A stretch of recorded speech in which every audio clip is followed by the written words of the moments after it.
year-by-year brand planning that you do, what we've heard this evening, how does that change? What elements of the brand plan do you think needs to, shape up or get out? So yes, what's your view on how do we incorporate this? Thank you. That's a tremendous question. It's not easy and it's not quick. It's a program that's mapped out. Firstly, it shouldn't be a yearly brand planning process. It should be a permanent beta. Always looking at what's our data telling us around what people are consuming, and that's what we should be creating. Listen to social listening exercises, which aren't expensive. What topics are driving chatter? What's the sentiment? Listen to the community to decide what you create. So that's from the content piece of the brand planning.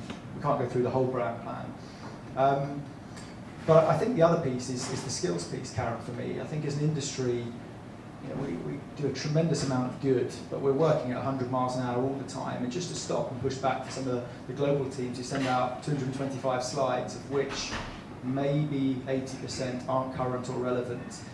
People need to prototype a little bit, big brain, and say we're going to try something different around video, social, user-generated content, data visualization. And that, for me, may be the biggest change that's going to happen in healthcare. Understanding performance analysts on every team, not looking at average daily dose, patient treatment days, duration of therapy. It's freedom of information now.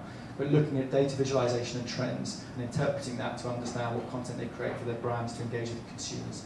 So I think there are some areas that the industry needs to invest in, some skills that people need to learn about, be open about that. And I think companies that do that quickest, we see this a lot, will thrive. You've mentioned a few of them. And that will change the brand planning process eventually, which is a bit broken. Great question.